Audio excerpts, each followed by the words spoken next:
በከፍተኛ ተራሮች ላይ ከባድ ዝናብ ሲጥል ወንዞች ይሞላሉ፣ ሸለቆች በውሃ ይጥለቀለቃሉ። በዚህ የውሃ ሙላት ወቅት ሁሉም በደስታ ይቦርቃል። ነገር ግን ጥቂት ቀናቶች እንዳለፉ ያ ሁሉ ግርማ ሞገስ ያለው የውሃ ሙላት ተኖ ይጠፋና መሬቱ ዳግም ይደርቃል። የደሞዝ ቀን በትክክልም የዚህ አሳሳሽ ዝናብ ነጸብራቅ ነው። ወሩ አልቆ በድካም ያገኛችሁት ገንዘብ ወደ አካውንታችሁ ሲገባ ጥልቅ የሆነ የእፎይታ ስሜት ይሰማችኋል። ነገር ግን ወዲያውኑ የቤት ኪራይ፣ የዕለት ፍጆታ፣ የትራንስፖርትና የብድር ክፍያዎች እንደ አውሎ ነፋስ መጥተው ያን ሁሉ ገንዘብ ጠራርገው ይወስዱታል። የዓለማችን ታላቁ ኢንቨስተር ዋረን ባፌት ሀብታም ሆኖ አልተወለደም፣ ሎተሪም አልደረሰውም። ሀብቱን የገነባው ማንም ሰው ሊተገብረው በሚችለው ጥበብ ነው፣ በኢንቨስትመንት። ውድ ቤተሰቦቼ ዛሬ በየወሩ የሚዘንበውን ጊዜያዊ የደሞዝ ዝናብ ከመጠበቅ ወጥተን የራሳችንን የማይደርቅ የሀብት ምንጭ የምንቆፍርበትንና የፋይናንስ ታሪካችንን የሚቀይረውን ስልታዊ ጥበብ እናያለን።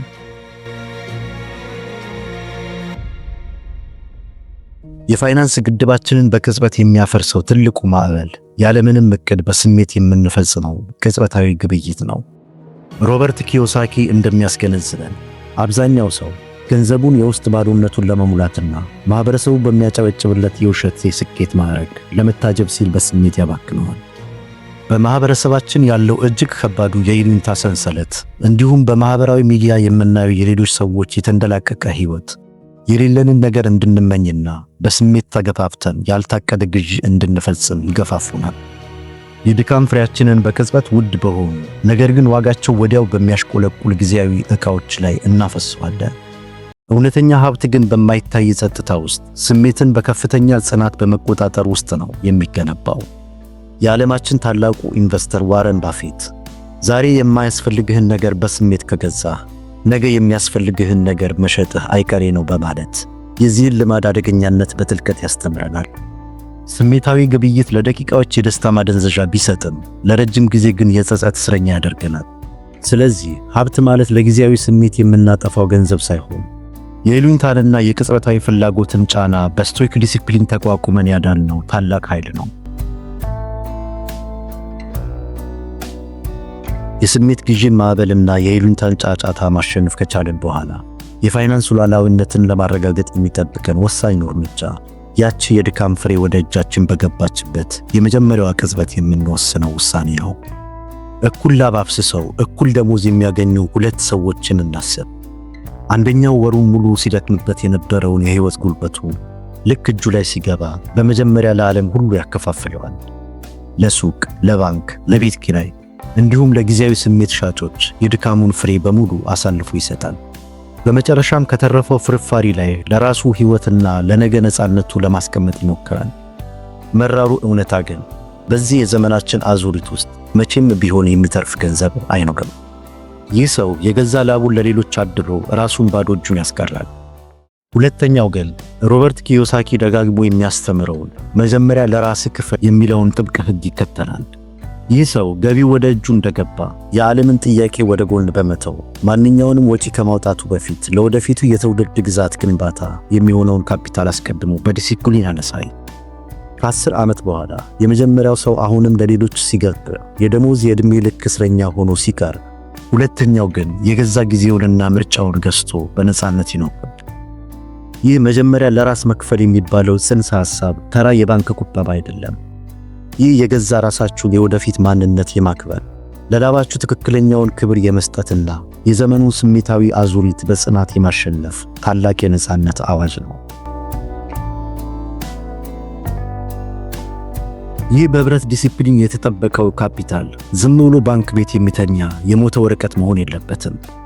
እውነተኛ ነፃነት የሚወለደው ይህንን ገንዘብ ወደማያቋርጥ የገቢ ምንጭነት ወይም ወደ እውነተኛ የሀብት መሰረት ስንቀይረው ነው። የሀብት መሰረት ማለት እናንተ ተኝታችሁ እንኳን ኪሳችሁ ውስጥ ገንዘብ የሚያስገባ ማንኛውም ነገር ነው። የኪራይ ቤቶች፣ አክሲዮኖች፣ የራስ ቢዝነስ ወይም እንደ መጽሐፍና ኮርስ ያሉ አእምሯዊ ንብረቶች ሊሆኑ ይችላሉ። ድሆችና የመካከለኛው መደብ አባላት ገንዘባቸውን የጊዜ ሂደት ዋጋቸውን በሚያሳጣቸው የፍጆታ ዕቃዎች ላይ ሲያፈሱ፣ ሀብታሞች ግን ገንዘባቸውን የገንዘብ ወታደር አድርገው ይመለምሉታል። ይህ ታላቁ የሌቨሬጅ ጥበብ ነው። የገዛ ገንዘባችሁ ሌሊት ተኝታችሁ እንኳን ገቢ የሚያስገኝላችሁ የንግድ ሥራና ኢንቨስትመንት ላይ ስታሰማሩት ከባዶ ጩኸት ይልቅ በተግባር የሚገለጽ እውነተኛ የሀብት ፍልስፍናን ትኖራላችሁ። ለመጀመር ሚሊዮነር መሆን አይጠበቅባችሁም። በወር ትንሽ መጠን ቢሆንም ዋናው ሚስጥር የካፒታል አቅጣጫን በስልታዊ መንገድ ማስያዙና በቋሚነት መቀጠሉ ላይ ነው። በዚህ መንገድ በቋሚነት የተዘራው ትንሹ ካፒታል ኮምፓውንድ ኢንተረስት የሚባለውን የኢንቨስትመንት ዓለም ታላቅ ተአምር ያመጣል። ዛሬ ያስቀመጣችሁት ጥቂት ገንዘብ ወለድ በወለድ ላይ እየወለደ ራሱን እያባዛና እያረባ ይሄዳል። ጊዜው እየገፋ ሲሄድ ያቺ ትንሿ ዘር የትውልድን የኢኮኖሚ አቅጣጫ ወደሚቀይር ግዙፍ የፋይናንስ ዛፍ ትቀየራለች። ገንዘብ ለእናንተ እንዲሰራ ማዘዝ ማለት የገዛ ጊዜያችሁንና ነፃነታችሁን መልሳችሁ መግዛት ማለት ነው። የፋይናንስ ነፃነት ማለት በፈለጉት ጊዜ የፈለጉትን ውድ ዕቃ የመግዛት አቅም አይደለም። እውነተኛ የፋይናንስ ነፃነት ማለት በጠዋት ከእንቅልፍ ነቅቶ የገዛ ጊዜንና ምርጫን ሙሉ በሙሉ የመቆጣጠር ታላቅ ሉዓላዊነት ነው። የኮምፓውንድ ኢንተረስት ተአምር ጊዜን ይጠይቃል። ነገር ግን በስቶይክ ጽናት ከተጠባበቃችሁት ያ የማይታየው ውሳኔያችሁ ወደማይናወጥ የፋይናንስ ምሽግነት ይለወጣል።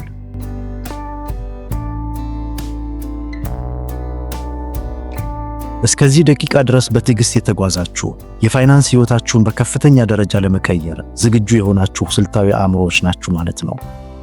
ጠንክሮ መስራት ክቡር ቢሆንም ከይሉኝታ ነፃ የሆነ የአስተሳሰብ ለውጥና ጥብቅ የካፒታል አስተዳደር ካልታከለበት የዘላለም የድካም እስረኛ ማድረጉ አይቀሬ ነው። ዛሬውኑ የውሸት ማንነትንና ማህበረሰቡ የጫነባችሁን አሳሳች ሰንሰለት በጥሱ በመጣል ከደሞዛችሁ ላይ መጀመሪያ ለራሳችሁ በመክፈል የማይደርቀውን የሀብት ምንጫችሁን መቆፈር ጀምሩ። የየዕለት ላባችሁን ወደማይሰበር የትውልድ ግዛትነት ቀይሩት። ይህንን ጥልቅ የሀብት ፍልስፍና የዘወትር ማንነታችሁ ለማድረግ ጤና ፋይናንስን ሰብስክራይብ በማድረግ የዚህ ታላቅ የነፃነት ጉዞ አባል ይሁኑ። የነገዋን ሉዓላዊነታችሁ ዛሬውኑ በተግባር አውጁ።